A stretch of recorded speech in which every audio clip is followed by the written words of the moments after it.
Guys, आपने skiing game के बारे में सुना है? सुना होगा, और नहीं सुना तो देखा तो जरूर होगा, जिसमें एक लकड़ी के पट्टे पे खिलाड़ी बर्फ के ऊपर यानी कि आइस के ऊपर स्लाइड करता है।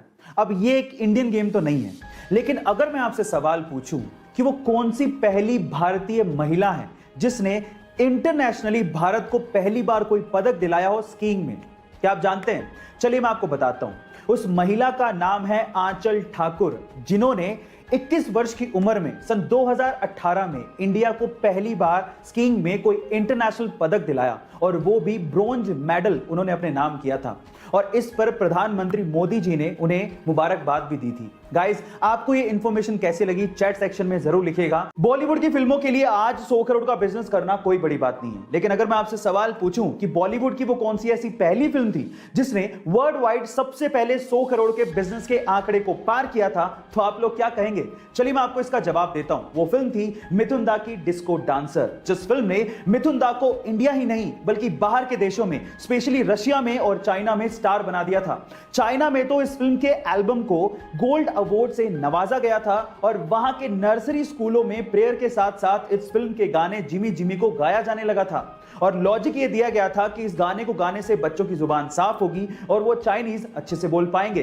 गाइस, आपको ये इंफॉर्मेशन कैसी लगी चैट सेक्शन में जरूर लिखिएगा। और गाइस, आपने अभी तक गैस के सिलेंडर भारी भरकम स्टील या लोहे के बने देखे होंगे, लेकिन हमारे आसपास इतना सब कुछ चेंज हो रहा है, तो क्या गैस के सिलेंडर का रूप चेंज नहीं होना चाहिए? फिकर नोट गाइस, क्योंकि अब इंडेन आपके सामने नए तरह के गैस सिलेंडर लेकर आ चुका है, जो कि बने हैं फाइबर के। आप ठीक सुन रहे हैं। जहां पुराने सिलेंडर स्टील के बने होते थे वो काफी ज्यादा भारी होते थे, लेकिन नए सिलेंडर अब फाइबर के बने हैं, जो कि उससे 50% तक हल्के होंगे। मजे की बात यह है कि उनका कुछ हिस्सा पारदर्शी होगा, जिसके थ्रू आप आसानी से गैस के लेवल का पता कर सकते हैं कि उसमें कितनी गैस बची है।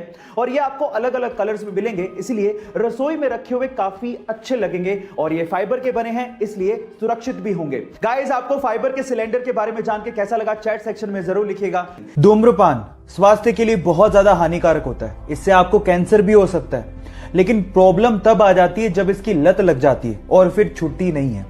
ऐसा ही कुछ हुआ तुर्की के इब्राहिम यूकैल के साथ।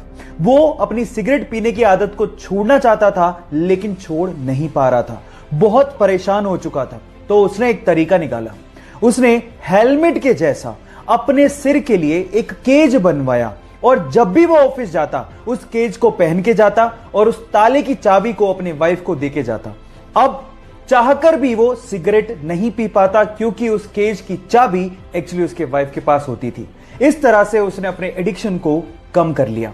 लत छुड़वाने के इस अजीबोगरीब तरीके के लिए आप क्या कहेंगे? चैट सेक्शन में लिखना मत भूलिएगा। मुंबई का धारावी इलाका, जहां के लोगों के लिए अक्सर लोग बात क्या करते हैं कि वहां के लोगों को ड्रेसिंग सेंस नहीं होता, कुछ स्टाइल नहीं होती। अगर उस इलाके से निकल के एक लड़का अपनी ड्रेसिंग सेंस और अपनी हेयर स्टाइल के बलबूते पे लोगों को इंप्रेस करके इंस्टाग्राम पे 2.5 मिलियन फॉलोवर्स कर ले, तो उस बंदे के लिए एक बार बात करना तो बनता है। बंदे का नाम है समीर मार्क, जिसने 2016 में मात्र 2000 रुपए के सेकेंड हैंड फोन से अपनी पिक्स को खींचना शुरू किया और इंस्टाग्राम पे अपलोड करना शुरू किया। अपने नाम के पीछे मार्क इसलिए लगाया क्योंकि वो बंदा चाहता था कि एक दिन वो अपनी हेयर स्टाइल और अपनी ड्रेसिंग सेंस का मार्क दुनिया पे छोड़े, और उसने वो करके दिखा दिया। तो उस बंदे के लिए एक लाइक तो बनता है। गाइस, क्या आप लोगों को पता है कि भारत देश के हर सिक्के के सन के नीचे एक ऐसा निशान बना होता है जिसे देख के आप अंदाजा लगा सकते हो कि सिक्का कहां पे ढाला गया है? जी हां गाइस, अगर डायमंड बना हो तो यह सिक्का मुंबई में ढाला गया है, अगर डॉट बना हो तो यह सिक्का नोएडा में ढाला गया है, अगर स्टार बना हो तो यह सिक्का हैदराबाद में ढाला गया है, और अगर कुछ भी नहीं बना हो तो यह सिक्का कोलकाता में ढाला गया है। क्या आपको इसके पहले तक इफेक्ट पता था? और नहीं पता था तो चैट सेक्शन में लिखना मत भूलिएगा।